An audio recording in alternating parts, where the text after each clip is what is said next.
Cerita akan keindahan dan pesona.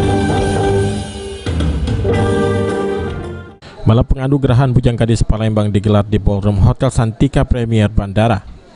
Malam penganugerahan Bujang Gadis Palembang ini dihadiri oleh Sekda Kota Palembang Ratu Dewa, Kepala Dinas Pariwisata Kota Palembang Isnaini Madani, Asisten 1 Pemprov Sumsel Ahmad Najib, Ketua DPRD Kota Palembang Iwan Darmawan, dan tamu undangan lainnya. Pada malam tersebut sebanyak 15 pasang finalis Bujang Gadis Palembang bersaing menunjukkan kebolehannya dalam menjawab pertanyaan dari Dewan Juri.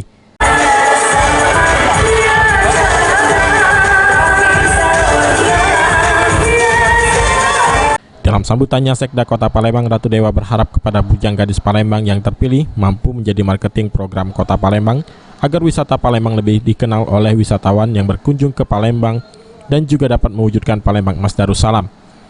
Ratu Dewa juga berpesan kepada para finalis Bujang Gadis Palembang untuk membangun karakter, hendaklah diwujudkan kegantengan dan kecantikan dalam wujud etika, perilaku, dan idealisme.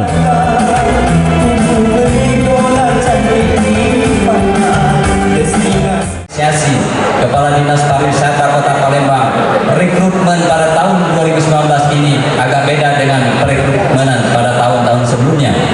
Kita ingin mencari bibit-bibit pada tingkat akar rumput. Kita memberdayakan Bujang Gadis Palembang mulai dari kelurahan, kecamatan, dan seterusnya kepada jenjang yang lebih tinggi. Maka dari itu, ke depan juga akan kita kembangkan hal-hal yang lebih luas lagi. Bujang Gadis Palembang ini paling tidak ke depan menjadi marketingnya program pemerintah Kota Palembang, yaitu Palembang Emas Darussalam. Heru Wahyudi, PAL TV.